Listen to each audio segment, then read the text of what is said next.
All right. Okay, let's continue to our discussion here.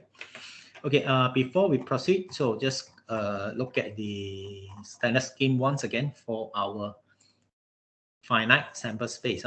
So the scheme will be like this. Okay, did I have one moment?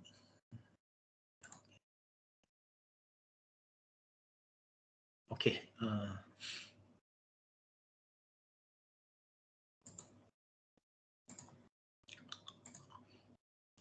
Where is it? Okay. Yeah. For the finite sample space here, so the standard scheme will be like this. First of all, this omega, we can actually determine this sample space from our experiments. Okay, so this is from experiments, as I said just now. So this is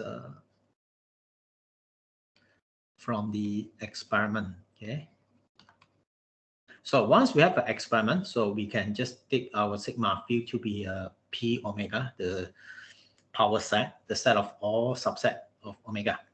Okay, next, we construct a rational probability functions. Okay, so we must fulfill these two criteria. So P of omega k must be in between 0 to 1, I think makes sense.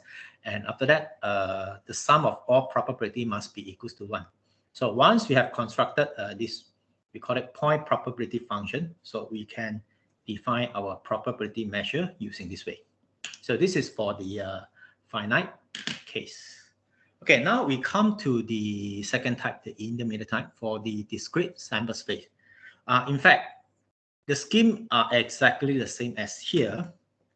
Again, first of all, this samples, supposing we have a discrete sample space, that is, let's say our omega consists of discrete numbers of outcome, omega 1, omega 2, and so on up to infinity. So again, this is, we can determine this from our random experiment.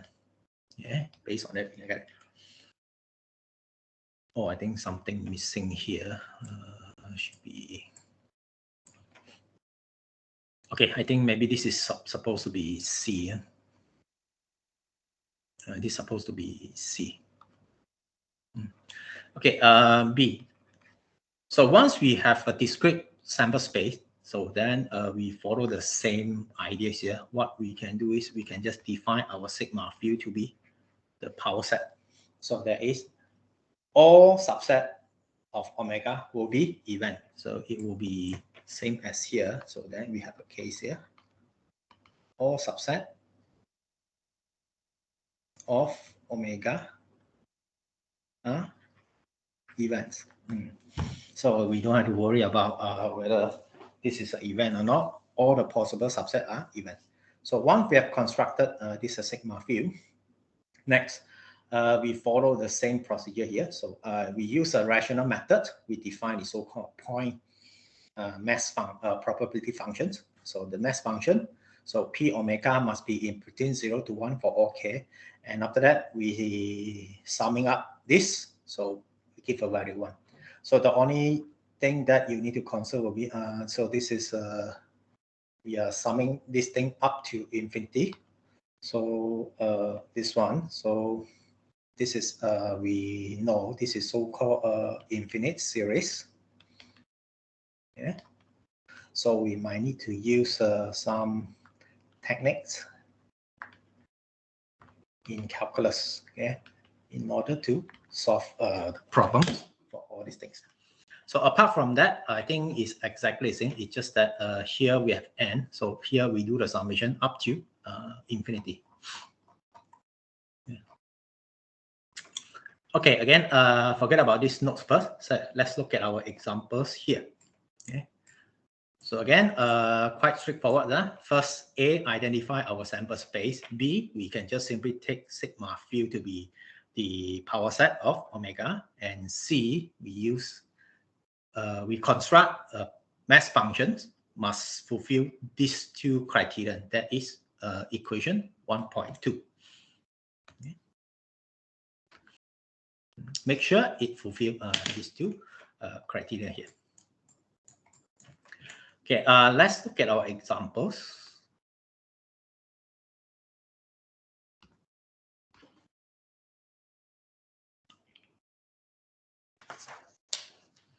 Okay, example 1.1.6. So we have described this experiment just now. So a fair coin is tossed repeatedly until a head appears. Okay, exhibit a suitable probability space for this random experiment, and B, find the probability of the event A, the first head occur after 100 tosses.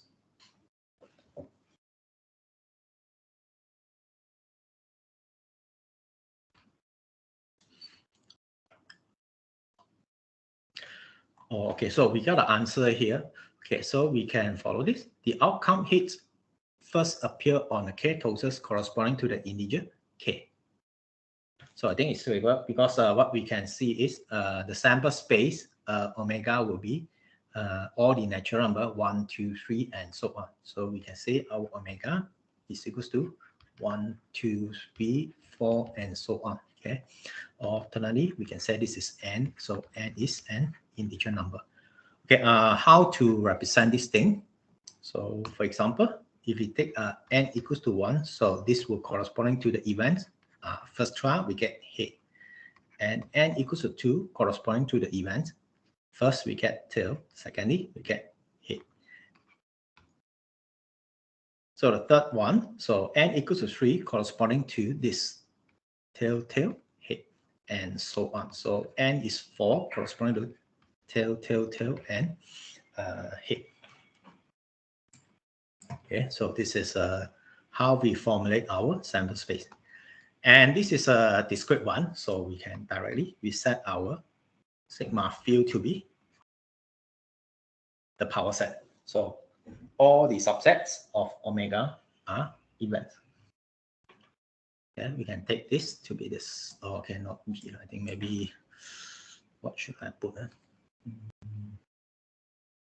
Maybe this is step one. So this is step 2. Okay, step 3. That will be here. So we need to construct this probability function, we so-called mass functions. So have to fulfill these 2 criteria. So as usual, we can follow this to construct. So for example, when n is 1, so we can take this probability to get ahead. So this corresponding to half. Okay, no problem. So when n is 2, the probability to get a tail is half. This is half. So this is half multiplying half. So that is half power of 2.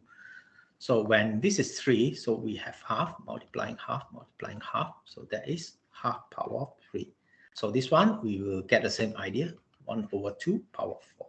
So that's why it depends on the value here. Then this is the power of this. Okay? So from this very natural, we can construct this. We can define for our example here. Maybe follow this. What we can see is we can just define P of K. Okay, so P as 1, 2. So that will be half power of K for all K belongs to our omega.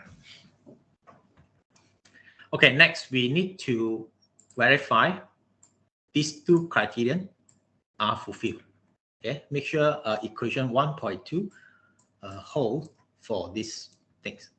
So one by one. First, I think we know. I think it's clear, right? Clearly, P of K is always between 0 to 1 for all K. Okay. And next, we summing up all these things.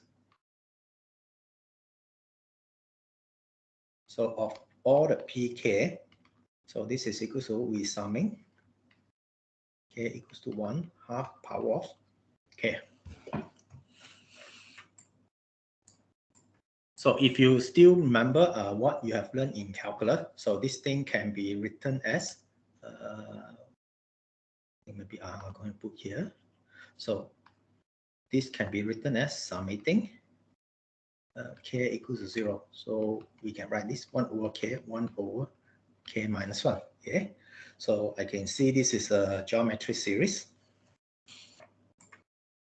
Okay, so you are from calculus. So this is a, just remember, okay, this is what we so called a geometry series. A is equals to half, R is equals to half.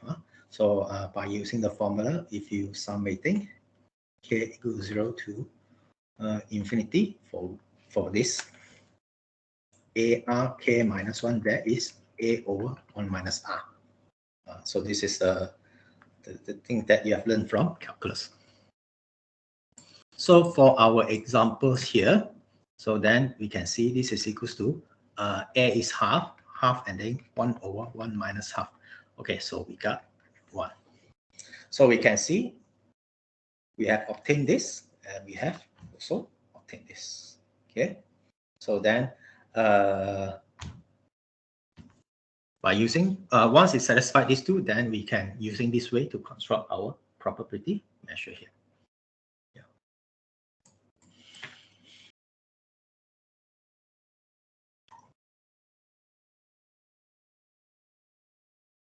Yeah, I think, yeah, this is the way we can get it. Okay, so for part B, so find the probability for the event, the first hit occur after 100. So that means we can take so A to be 101, 102, and 103. Okay. So this one, because we don't know when the hit will happen, so it can be happen in the 101 try or 102nd or 103rd time. So we don't know which one. So that's why we include all the possibility here. So that's why in this case, P of A will be, so we summing up all this probability. So all the omega belongs to A, P of omega. If we look at here, that means we can see this is we summing. K is 101 up to infinity, P of K.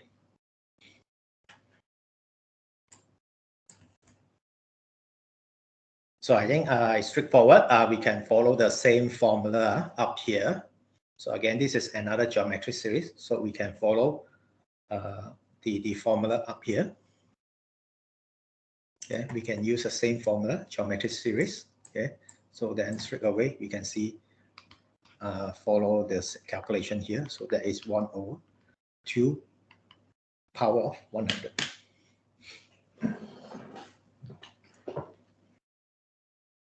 So this is one example to demonstrate the idea. Follow this standard scheme to construct the probability space for a discrete sample space, right? Okay, so one more example. So I don't think I need to go through it. So just briefly look at it. So you guys go and look at the detail on yourself. Okay, so for these examples,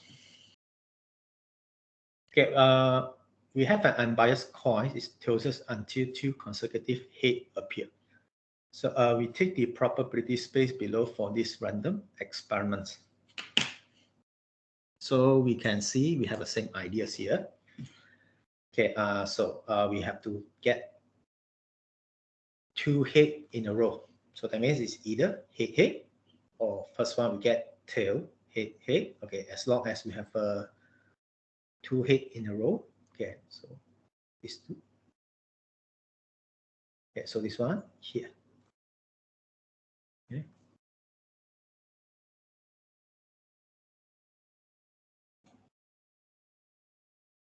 So 2 heads here, or 2 of them, and so on. So again, this is a discrete case, so we can take our sigma f to be p omega. So similarly, we can take our p of omega will be 1 over 2 power of k. Depends on k will be the length of our omega. So yeah, so which is quite similar to our previous example here. Okay, so you can check this thing out. All right. So this is how we can construct probability space for the first two cases. Okay, there is for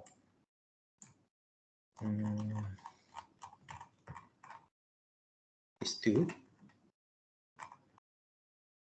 Okay, this is how we can do it for these two cases. Okay, for finite and in discrete case. So in fact, the scheme are the same for these two, except the first one much more easier. The number of elements in the sample space is finite. For the second one, the number of elements in the sample space is infinity. So other than that, so the procedure are the same for it. Okay. Okay, so now before we proceed, okay, so at least I hope after all these examples, okay, so you know how to construct the probability space for finite sample space and discrete sample space. Okay. Next, we come back to our definitions for all these sigma field and the probability measure before we proceed. So that means we have to come back to these two definitions. Okay, so we come back to this.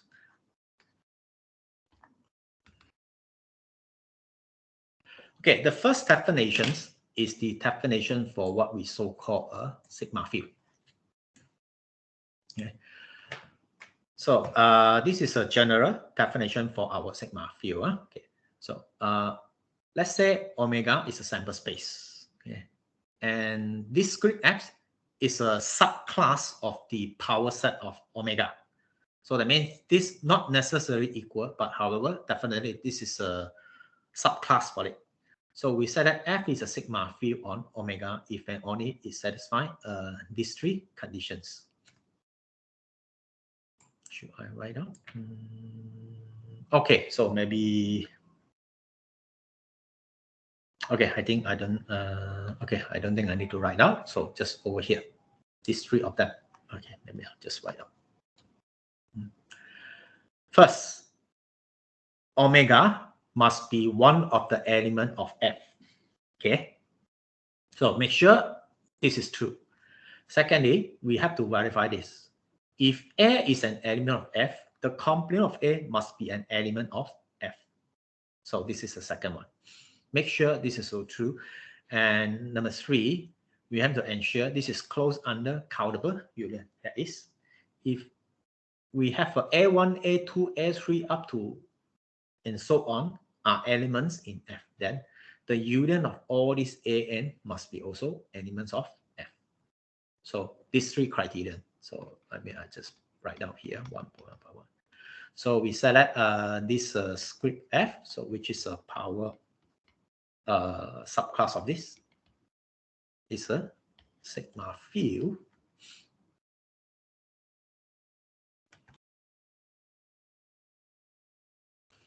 If and only if it have to fulfill these three.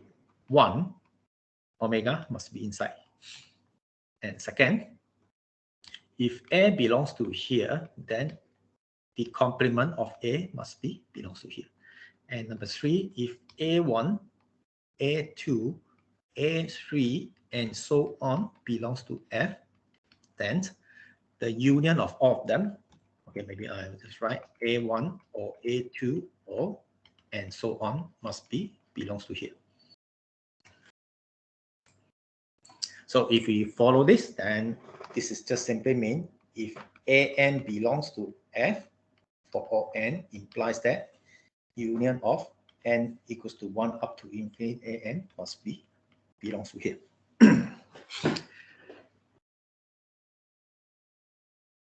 If an F satisfies these three conditions, then it must be a sigma field.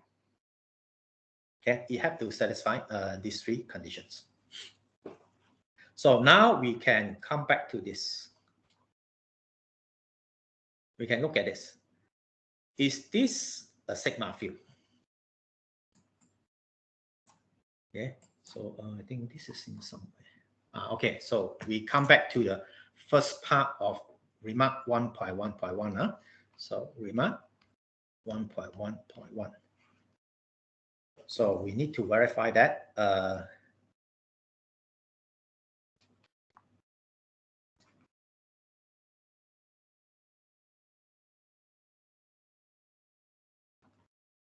Okay, I think I put A.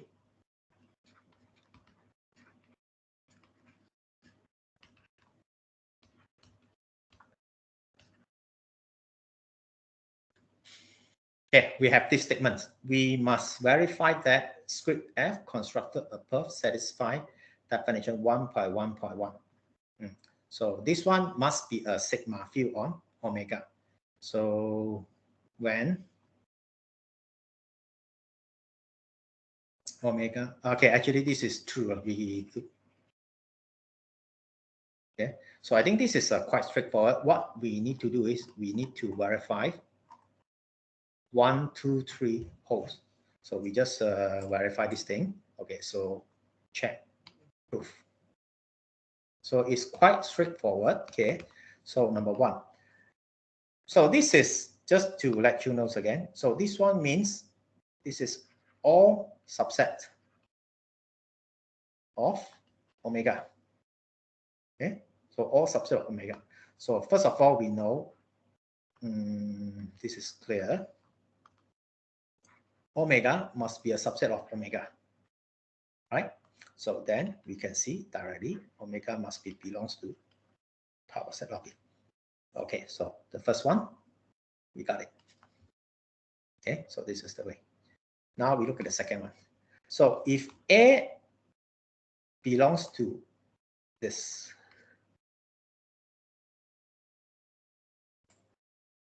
okay, A belongs to this.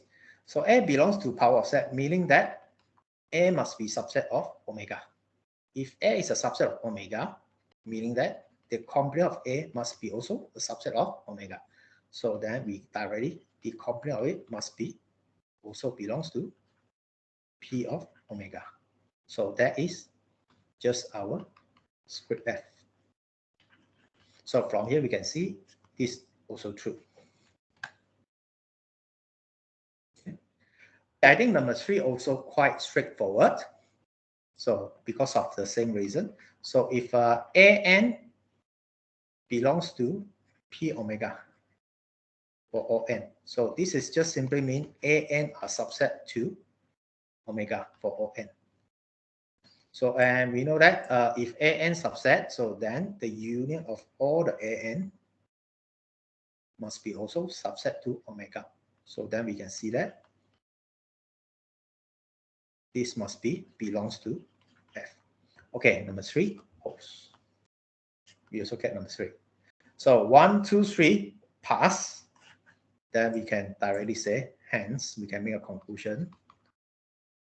This power set of omega is always a sigma field on omega. Okay, so in fact, that's the reason why we can always, in our standard scheme, I mean here in our standard scheme, we can always take this. Sorry, yes. I can't see your screen. Sorry. Can you share it the screen? I can't see it. Sorry. Hey, can you guys see my screen? Yes, I can. I can Yes, see. I can. Can also. Oh, but some of you couldn't see my screen. Can you see my screen now? I can't see. You can't see my screen. Can you share it again? Okay. I try to do it. What's the problem? I think you just need to rejoin. Just rejoin the session. Yeah, I think maybe you withdraw and you join again. Maybe shouldn't Okay. be the problem shouldn't be from my side. Okay, I'll try it again. Anyone couldn't see my screen?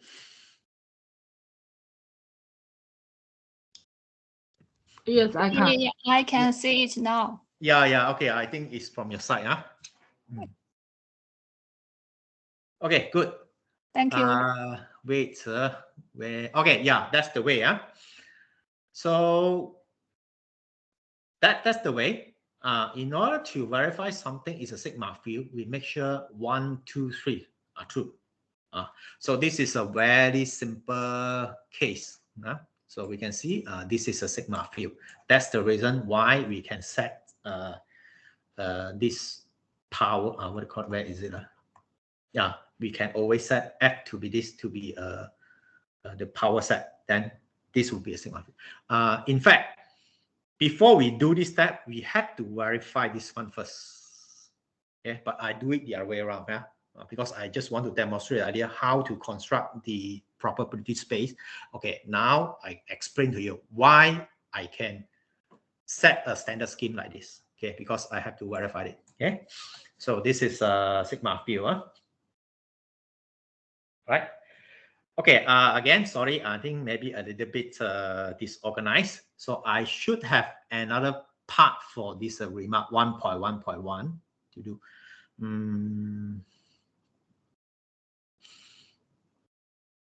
Okay, so I hope it's okay for you. So I'm going to skip this. I come to another thing. Okay, after that I will come back to this. All right. So let me settle off all the what do you call it, the example or the calculation respect to this sigma field first, yeah, and then I come back to what we so-called probability, right? Okay, before that, once again, I think which part is better? I think maybe here. Okay. Not this one. Yeah, this one. Yeah, these three again. So in order to claim that this script F is a sigma field, in fact, there's 4 conditions. First of all, it must be some subset of omega. First, it must contain omega. Secondly, if A is an element, the complement of A must be also an element. If you have a sequence of set which is an element, which are element in here, then you've taken a union of all this must be also element of it. Okay. Right. So I hope it's okay for you. It won't be confusing you. So this one, not done yet. I will come back to this later. So now let's proceed with this.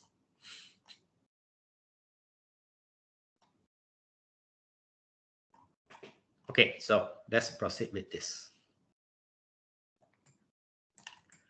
Since we have begun the topic of sigma field, right? We better continue with this. So example 1.2.1. Okay, maybe before it. So just to let you know this. So we have a remark.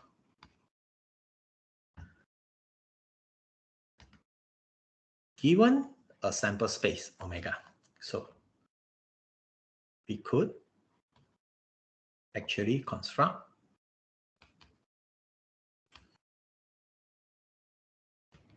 more than one sigma field. Okay, we can construct more than one sigma field. The only thing is we need to choose the good one. Okay, just to let you know this. So in fact, there are more than one sigma field on it. So let's look at this example. We can see it. Oh, I think this is not a good example. So never mind. So let's look at here. Okay, so let's say we take omega to be ABC. Okay, ABC. So we look at it, F1 to be this. Okay, we look at F1 to be this. Empty set A, B, C, and omega. So, okay, so it is straightforward to verify that F1 satisfies action 1 to 3 in the definitions 1.1.1, and so it is a sigma field. Okay, so it's not difficult. Just go back to the definition once again.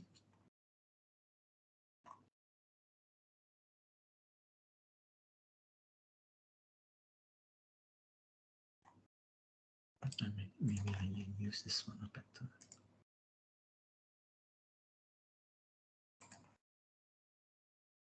Yeah, that will be better. Forget it. I think we'll just go back to here. Where is my definitions? Yeah, this three. Okay, you can verify one by one. So, okay, in fact, omega is already inside. So you can see clearly omega is inside here. One. Okay. And secondly, if A belongs to your complement, okay, so it's quite troublesome. We have to verify 4 different cases. Okay, so omega belongs to here. Then you can see the complement is this, must be belongs to here, right?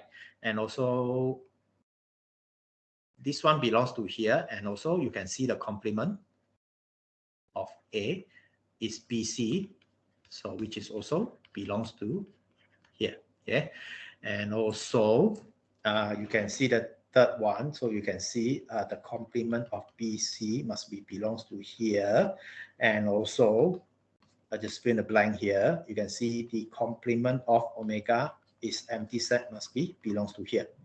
So you just verify one by one. Then you can see equation 2 satisfied. And also, I think this one is quite troublesome, but it's not difficult. You just need to verify one by one. So you can see this is true because A intercept, A union, this is here. So everything inside here. So you can see this is also clearly. I just write clearly. You can verify that. Okay. Okay.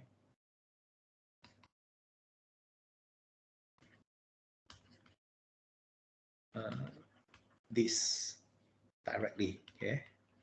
So it's not difficult. So because you can see, if you take any combination here after taking the union, so it must be belongs to here. Okay. So therefore, for this example, 1, 2, 3 holds. So therefore, this one you can see can make a conclusions.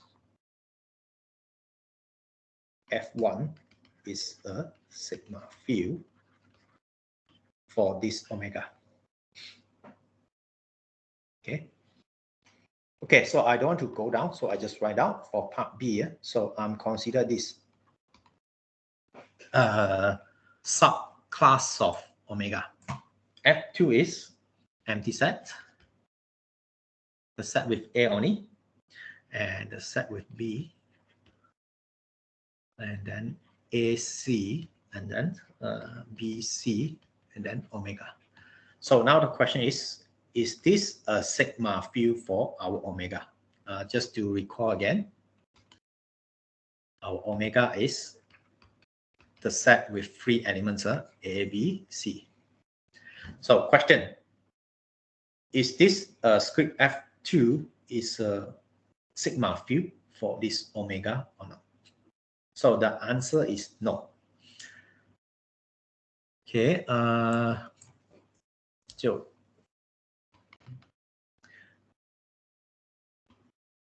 to prove this F is a sigma field, okay, you need to ensure 1, 2, 3 are true in definitions. 1.1.1. Okay, you have to make sure 1, 2, 3 are always all of them. Okay, 1, 2, 3 are true. I think whole. Okay, in this definition. So this is to prove yes. Okay, so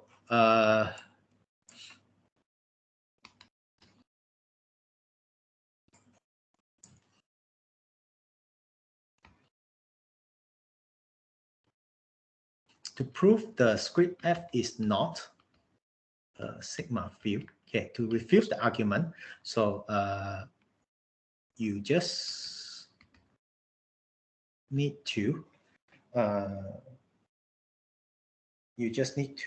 explain any one of 1, 2, 3 in definitions 1.1 does not hold.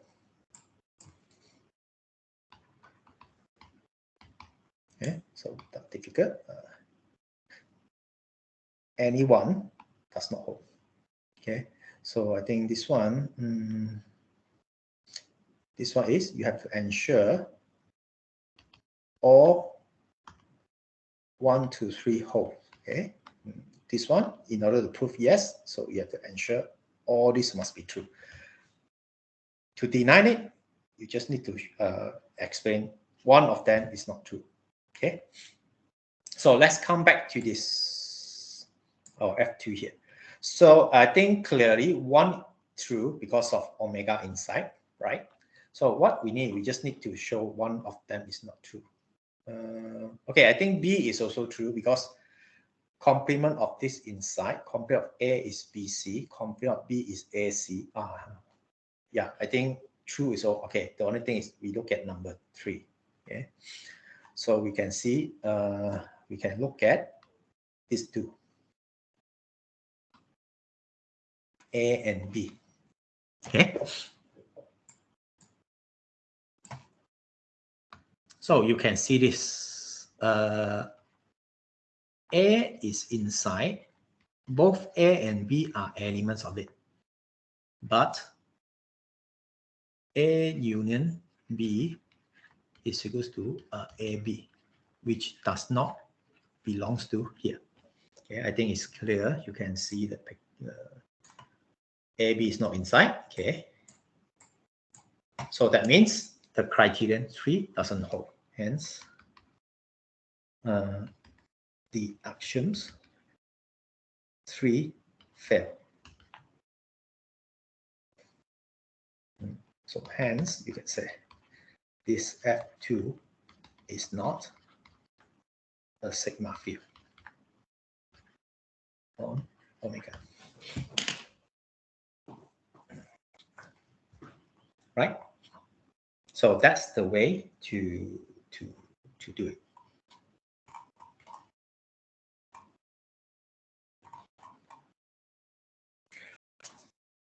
Okay, so Professor, sorry, just want to ask, does that mean in a layman's term, it has the space has to be exhaustive? Come again? I don't understand what you mean. I mean, it has to, it cannot have anything left over, right? Because AB is a possible union, but it's not in the original F, right? So you carry on. So this is what we saw. You can say exhaustive. Okay. Yes, in finite case, you can say using that method, verify one by one. So however, most of the time, the things that we consider are not finite one. That you have to you cannot use the exhaustive method to do it, because exhaustive method is sort of like you list out all the object, then you check one by one. Yeah, this can be done while you deal with the finite case. Okay. However, when you come to the infinite case, it's impossible to list out all the object. So the only thing is you just need to verify it. A good news is what I'm talking about is this. If you want to prove yes, okay, you have to verify it one by. You have to ensure everything must be whole. This one you might not. It might not work for exhaustive method while you deal with the infinite case. The good news is if you want to refute it, okay, you want to refute it, you just need to give one example. One of the thing doesn't hold is good enough already. So is that why, because using the power set solves the problem, because we can guarantee that it would always cover any possible union? Yes. All right. Yes. Power set. Power set is one of the example. Like I say here. Where is it? Where is it? Wow, very far away. We can have more than one sigma field. Power set is one of it. Okay. Power set is one of it. For this example, of course, you can take power set. This F1 is another example. we can have more than one example just to let you know this. So how to verify? We make sure it's fulfill these 3 criteria here. Okay, got it? Okay, so far so good. Okay, good. Okay, so this is still a simple example. Okay, now we proceed to a tough one. Okay, I think I hate this. I think this is a good way so that I can I enlarge this? What page we are talking about? Yeah, I think this is a good way. Okay, so yeah, we have just finished these examples, right? 1.2.1. Okay, again, so we have to make sure it's fulfill all these criteria, right? So this one done. So yeah, this is actually my discussion here lah. Okay, so this one. Okay, so the next example, 1.2.2. So here you can see we can actually have a lot of example there. Okay, sigma field. First will be this empty set. We can see empty set with omega. This is a sigma field. So this is so-called a trivial sigma field. Trivial means this is the most simplest sigma field.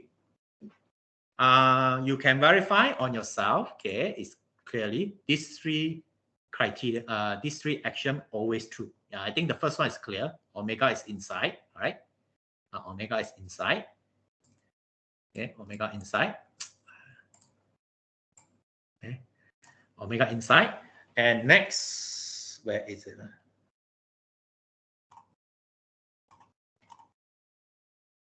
Where's my definitions? Okay. Oh, okay. Sorry. I think I the wrong place. Yeah, okay, yeah, we compare to here. So omega inside, I think it's clear. Complement of empty set is this. Okay, you can verify on yourself. So this is a sigma field. We have done this. The power set is a sigma field. We have done that. So this is the largest one. Okay. Okay, so another example of it. You can have A. You can take a subclass with 4 elements. Empty set A, complement of A, and the omega. So this is another sigma field, the non-trivial one. So I don't think I need to verify it, so you can verify on yourself. Okay. Okay. So this is a good example. So of this so-called a sigma field generated by script A. Okay.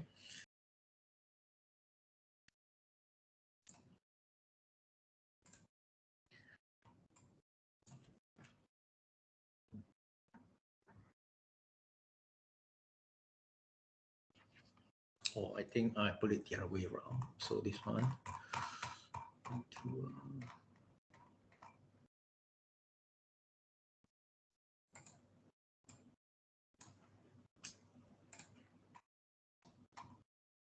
Okay, so this one and this.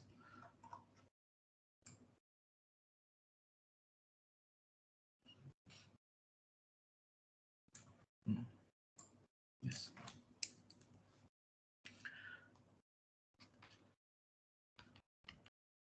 Okay, so this is one of the method to construct a sigma field. Okay, so let's say we have script there. So this is a subclass of here. So which means this is consists of certain. So it might not be all, certain subset of omega. Okay, certain subset. It can be one of them, 2 of them. So if this one is here, then we can see the sigma field generated by A is the smallest sigma field contained A. So this is a little bit complicated. Okay, so forget about this one. I'm sorry. So this one, I think, forget about this method. So I give you a much more easy way to look at it. Okay. So collection remark 2.1.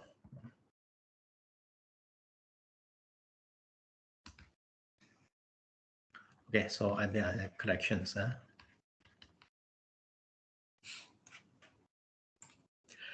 Okay, so when this one is finite, so that means we have a finite numbers of subset inside here. Then we have an easy way. An easy way to find the sigma field generated by it. Okay, so we can follow this method. Okay, first of all, what we can do is we identify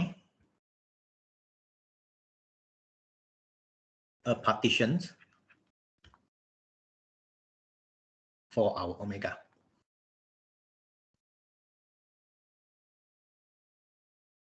So I think you all understand what is meant by partition. So partition means there is no intersections. Okay.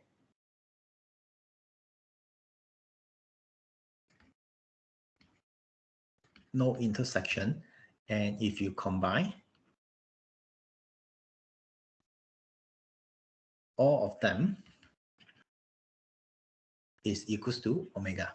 Okay, but there are no intersection for it. So I think so. First of all, we identify a partition for it. Okay, and after that, we just look at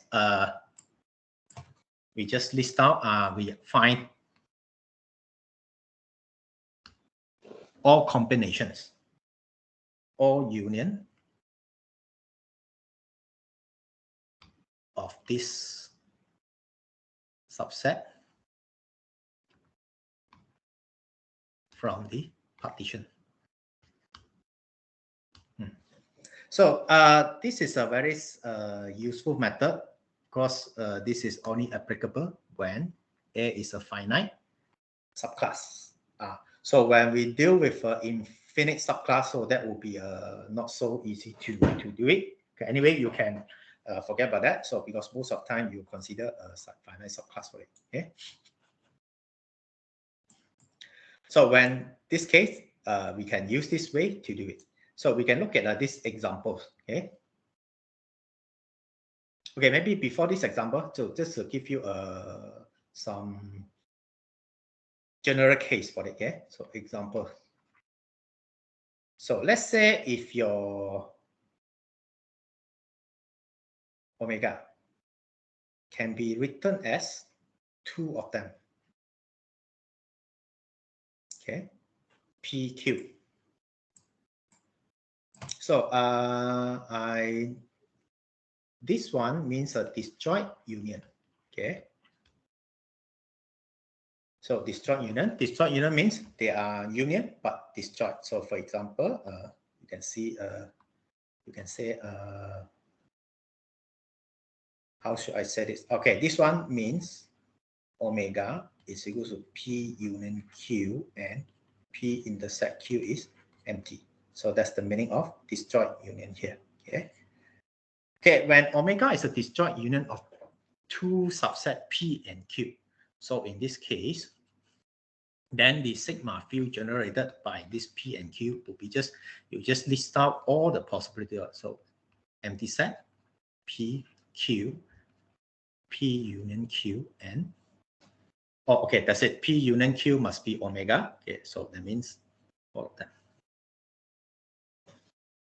Okay, so this is the first case.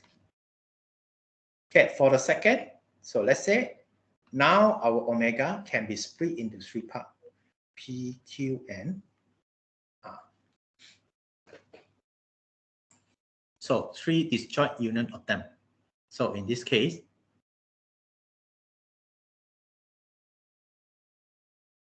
the sigma field generated by these three will be, thing will become a bit complicated here. So because of this is the number is 2, right?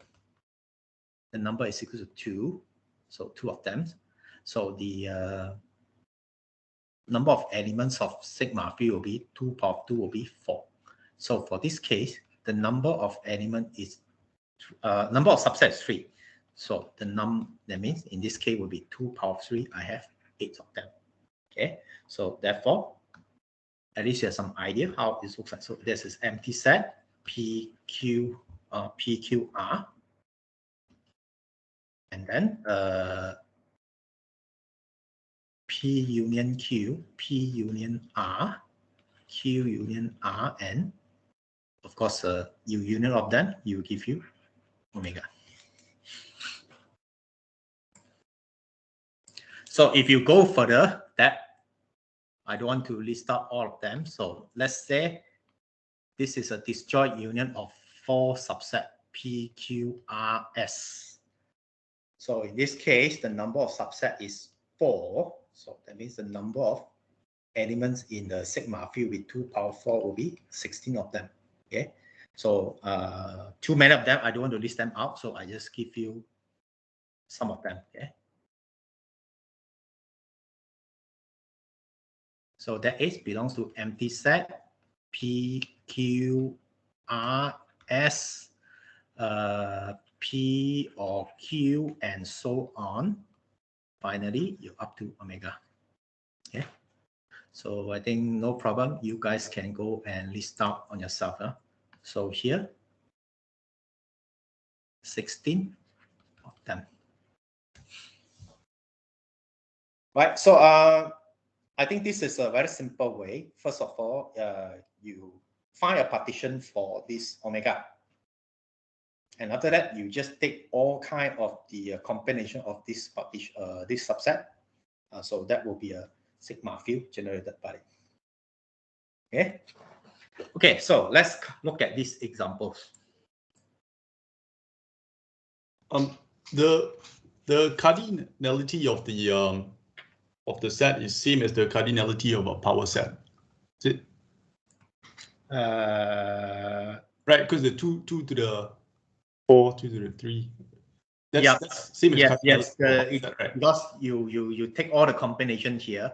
So the numbers of elements here, cardinality, right? So will be 2 power 4, like 16 of them. So it depends on the number of subset here, the number of partition here.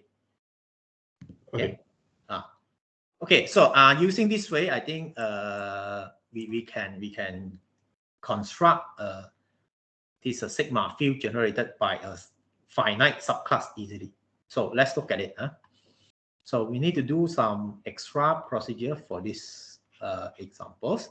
So in this case, omega is 0 to 10. Right? So this one consists of 2 of them, 0 to 2, and then 5 to 10. So we have an issue for this. So you can see these 2 are non-disjoint, right? So there is a overlapping part. So what we can do is we consider a partition based on these 2 sets. Okay. So I think it's quite straightforward. So let's say this is our 0 to 10. Okay. So first of all, 0 to 2, right? So we have this 0 up to 2, inclusive 2. And then we have, I think, no, this is correct. Maybe I should say this one. They are disjoint, but this is not partitions. Okay, it doesn't form a partition because you can see 0, 2 is here. The next one will be 5 to 10. Okay, so we have 2, 5. So that's an empty part here, right? So that means we should have, in order to form a partition, we should have filled out the gaps here. So we have another one.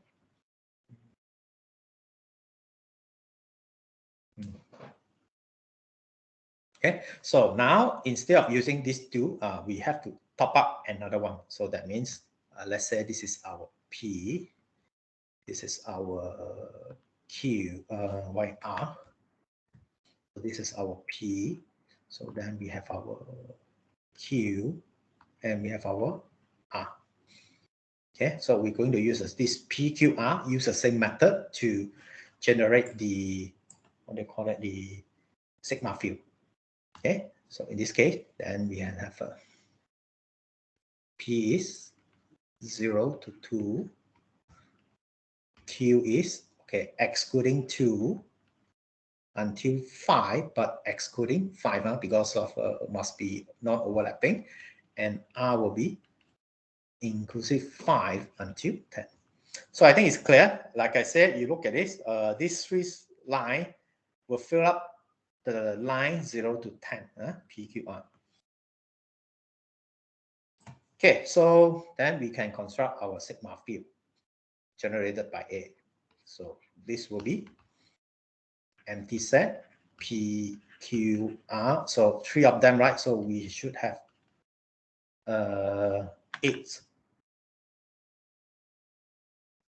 Okay.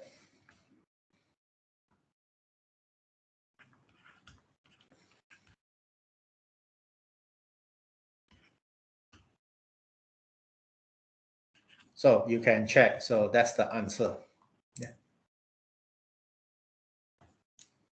Okay. So we can see this is our P. Okay. So this is our R. Okay. And where is my Q? Q is here. Okay. Then all this will be all of them. Okay. So from here, then you can see this is construct. We got the same things. So I think this is a much easier method to construct this sigma field generated by a subclass. So this is another example. So you can have more. You can have many solutions, right? You can do more than, you can do 0, 1. No, there's only one solution. Okay, there's only I'm talking about this, right? Let's say A is given. Okay, if you're given a subclass, so there's only one solution, one answer. Okay, so that means the sigma field generated by a subclass must be unique. There's only one. You cannot have other. Okay, so you can see this and this are exactly the same. It's just that I'm using PQR instead of writing in the explicit number here, so you can verify it. Okay. Right. So that's only one. Okay. So same as this one. I think you can do it on yourself. So omega is 1, 2, 3, 4, 5. Okay. Okay. So our A will be 1, 2, 2, 3. So I have a problem here. So this one is not disjoint, right? So that is overlapping, and also it does not form a partition. It doesn't cover all the things here. So what we can do is, so we can look at this. We have a 1. We have a 2 inside here, right? So that means here we split into 3 parts because of 2 is an intersection. So we split into 1, 2, 3. Okay. Make it disjoint. So not finished yet because we have 4 and 5 not covered. So that's why what we can do is we can take P to be. So in this example, so we take this we take this partition. We take the partition. P is 1, Q is 2, R is 3. To fill up, we must have another 2. So S is 4, 5. Okay, so now as I said, the number of subset here is 4. Okay, number of subset is 4. Okay, So that means the cardinality, the cardinality of the sigma field must be 16 here. So that will be this. Okay, so that's why in this case the sigma field will be, okay, I'm not going to write down, okay, it's here, so that will be P, Q, R, P or Q, P or R dot dot dot up to omega. Again, 16 of them.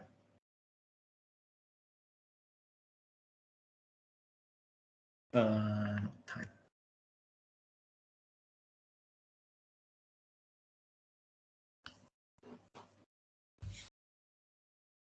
So that will be all listed here. Okay, so this is another examples of sigma field. So we can use this method to construct a sigma field for a given sample space. That is, we so-called a sigma field generated by a subclass.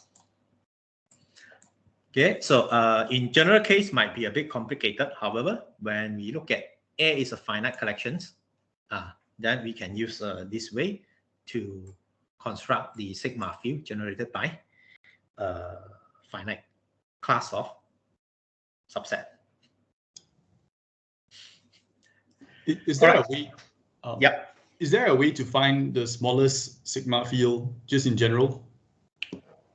Okay, so that is the way, but okay, I just write down here. Okay, I just write down here. So definitions 1.2.3. I can't remember whether we're going to use this later or not. However, I just let you know this. Okay, so in general, that's the way. So mathematically, that's the way.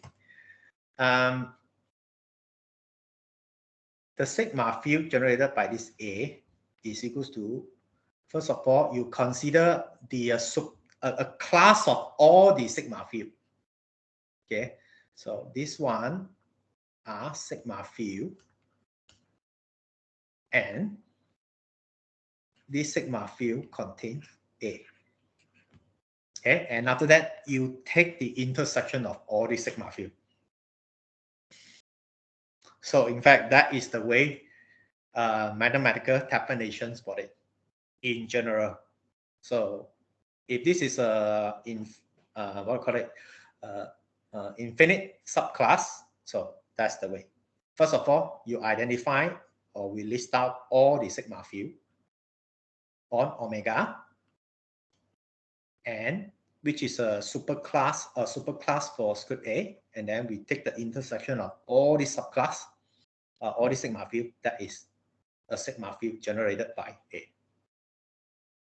Okay, but anyway, leave it first. You may leave this at the moment. So later on, see whether we have time. We will come back to this or not, or we might. I think we are not going to come back to this. Okay. Okay. Before that, any questions?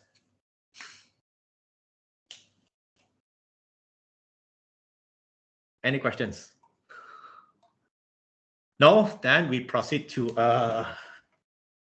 final examples here. Okay. So this might be a little bit complicated here. Yep. No. Okay. Dr. Lu, Yep.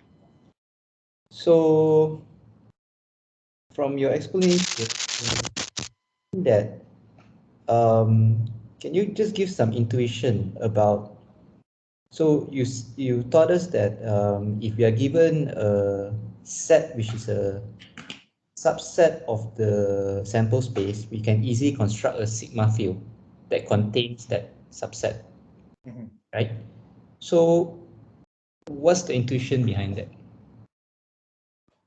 And what situation that will, you know what I mean, like why will we be faced with that situation? Why don't we just work from the sample space directly?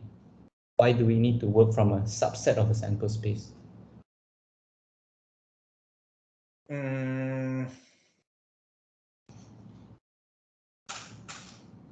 I think this is based on you from the perspective of statistics, right? Probabilities.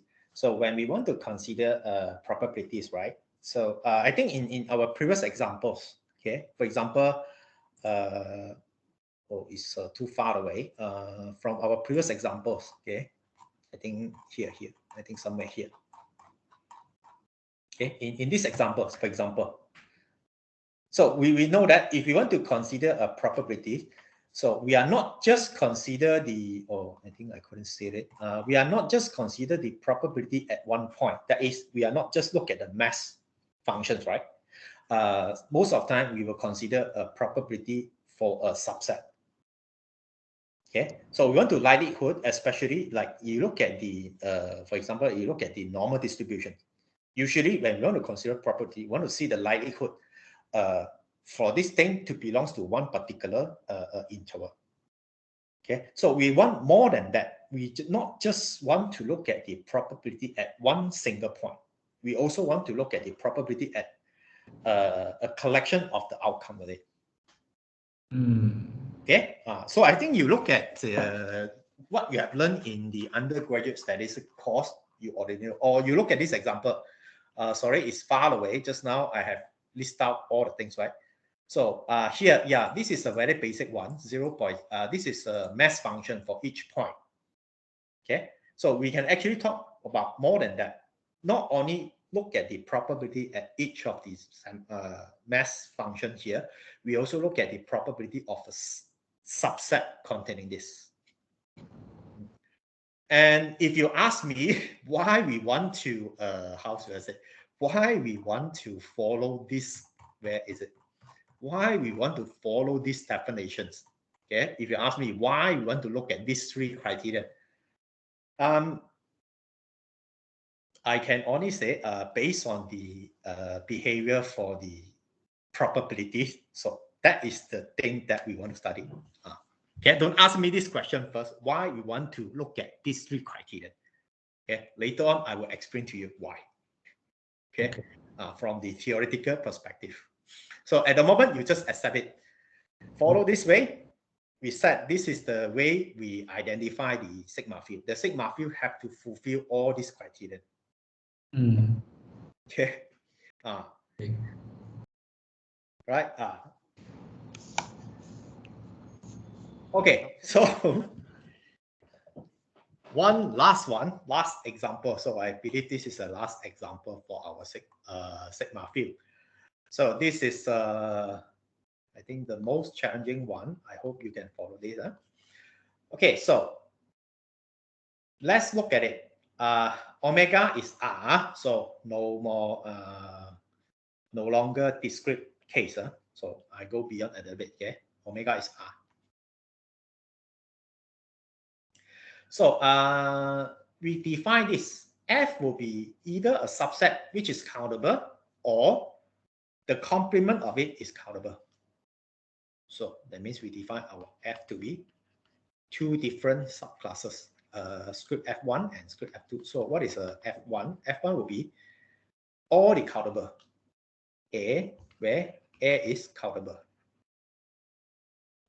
Okay, and this one will be A might not be countable, but its complement must be countable.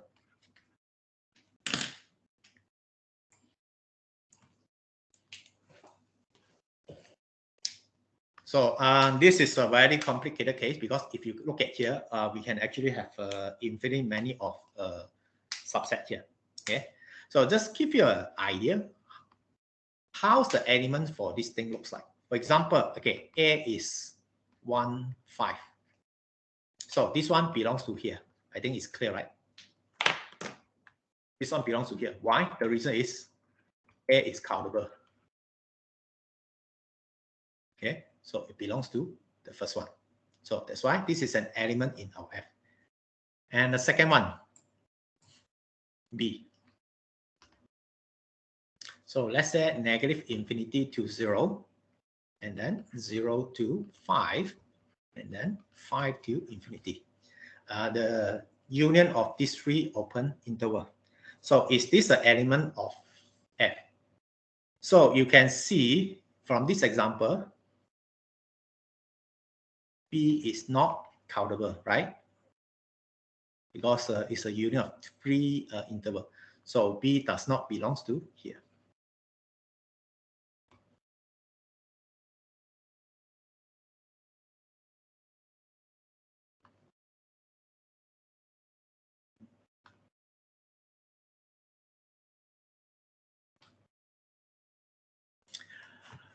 However, if we look at the complement of B, what is the complement of B?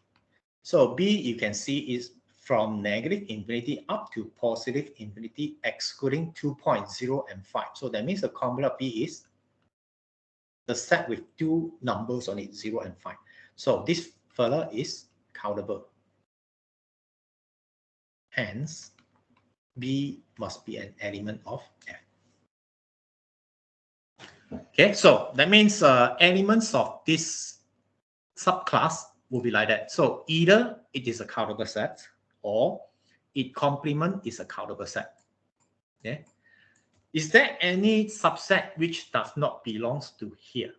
Yes, we can consult. For example, this C is negative 0 to 0, and then 0 to 5, and then maybe 100 to infinity.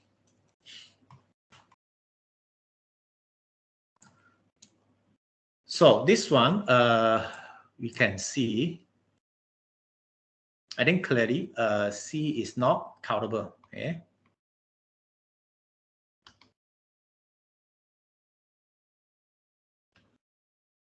So then C cannot belongs to the first portion. Next, what happened with the complement? So the complement, you can see, okay, so which includes 0, and after that 5 to here, together with 5 to 100. Okay, because of this portion, then you can see this one is not countable. It's not square, it's complement.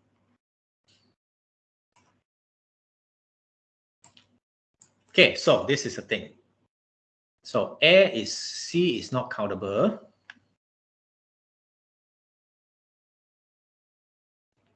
The complement is not countable, so neither of them belongs to it. So that means you can see in this case, C is not an element inside here.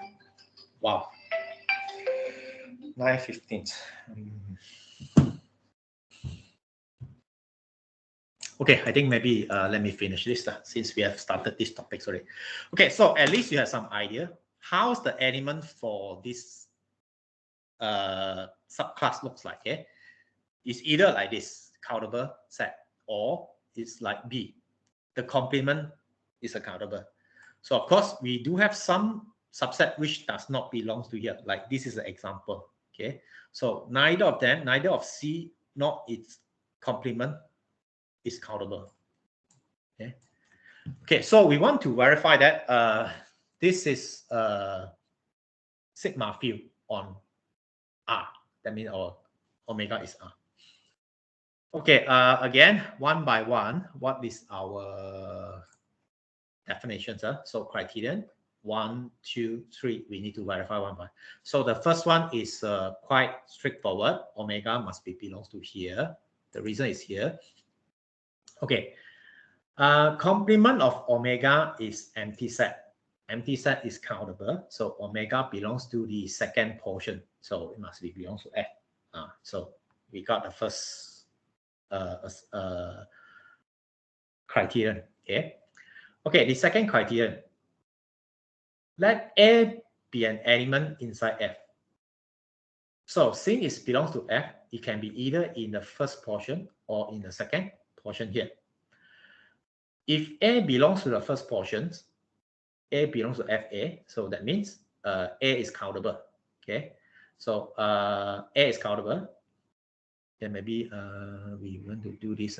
So first, I think is I think look at the proof.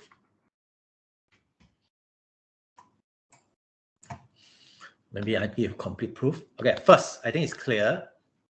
The complement of this is empty set. Okay, so hence and omega belongs to F2. Secondly, let A belongs to F. Okay, what we want to do? We want to show A belongs to here or A belongs to here, either way. Okay. Okay, A belongs to here. So this is actually same as saying that A is countable. Okay. Or if A belongs to here, is equal to say that the complement of A is countable. So which means we want to show either this is true or this is true.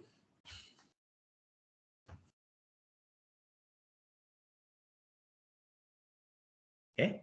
Okay, so then we have two different cases. Case number one. This one belongs to the first portion. So this one belongs to the first portion implies that A is countable. Oh, okay, sorry, I think we have to prove not A. We want to prove a complement. Complement. Okay, A is countable. Then this one again maybe this AC. AC of C. I think. Wait, sir.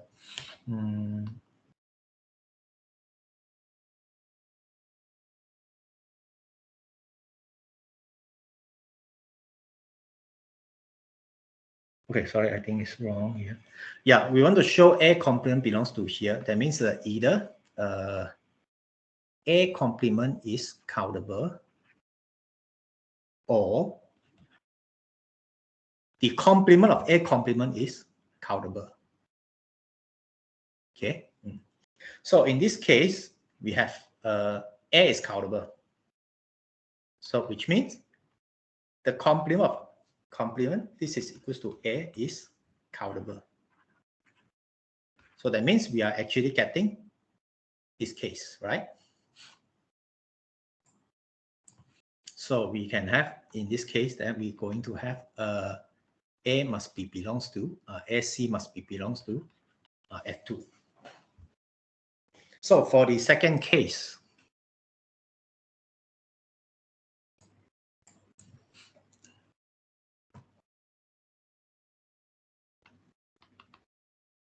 if A belongs to the second portion, so this is actually means that the complement of A is countable. So the complement of A is countable, so that means we are actually directly get this case ready. So that means we can see this one, we direct, this is belongs to F1.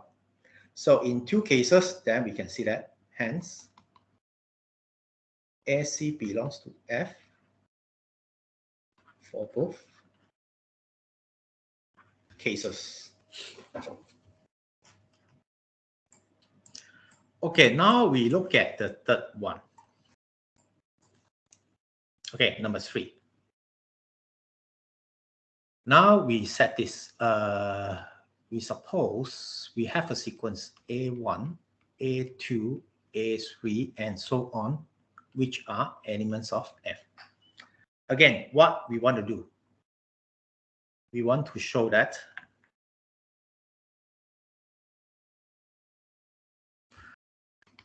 the union of all of them belongs to F. So that means we want to show either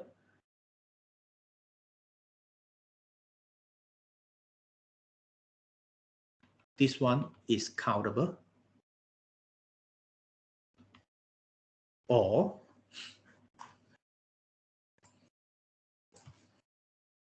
the complement of it is countable.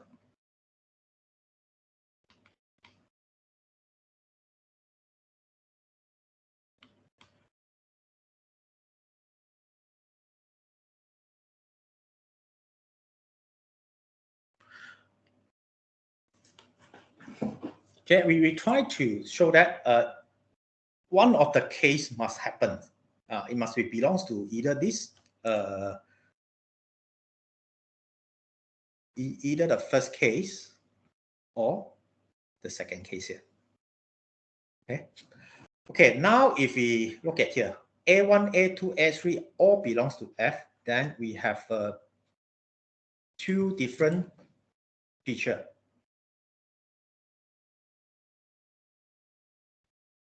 Okay, number one. So the first scenario is all AK belongs to F1. So if all AK belongs to F1, then we can see that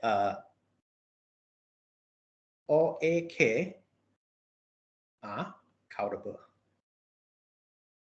Okay, when all AK are countable, so then you're taking countable union of countable set must be countable. So this one is also countable. So that means we are getting the first case here. So then done.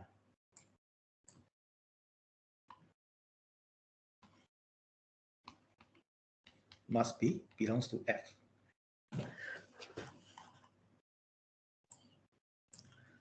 Okay, so the second scenario will be some AK belongs to F2. Could be 1 or could be 2, we don't know. Okay, so let's say, we just simply say the first one belongs to here. Okay, so when A1 belongs to here, so that means the complement of A1 is countable.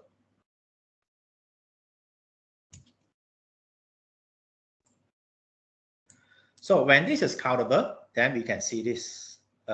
We are taking the union. Okay. AK, we are taking the union of all of them. So by using De Morgan's law, that will be this. And this one must be subset to this one. And this is countable. This is subset to this.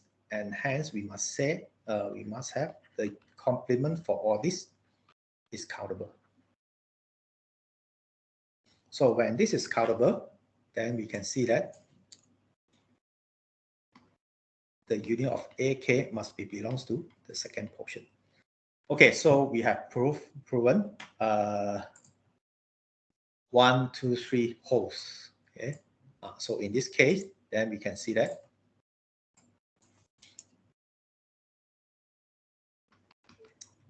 so this F is a sigma field on omega. Okay, so this is one of the non-trivial sigma field on R here. Okay. Okay, so I think 5 minutes left. Any question regarding to these examples?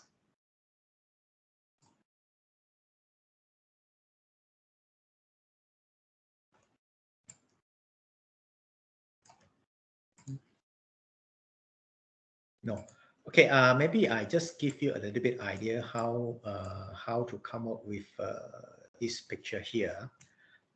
Why we can have things like this. Okay. Okay, maybe give you a picture here. Okay, just give you a picture. The idea is like this. Okay, let's say F is either, so the first one is male. All the males, okay? And this is all the female. Okay, so that means F can be either, we split into two categories. So this is all male and this is all female. Okay, now if you look at A1, A2, A3, A4, A5, all of them belongs to here. Okay, that must be two phenomena, right? So that means either all AI or AK are male, right? So let's say it's female or male. So that means if you select a gang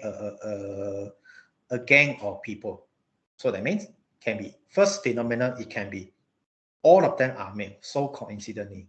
Okay, Or the other case, some of the AK are female. Okay, so let's say A1 is a female. Okay, so that is the idea how we consider the phenomenon or the picture over here. Okay, we split into two arguments here. Okay, and then based on these two arguments, so we look at the definition for F and convince the union of AK must belongs to F here. All right. Okay. Again, I think it's good to stop here now. I think that's it for today.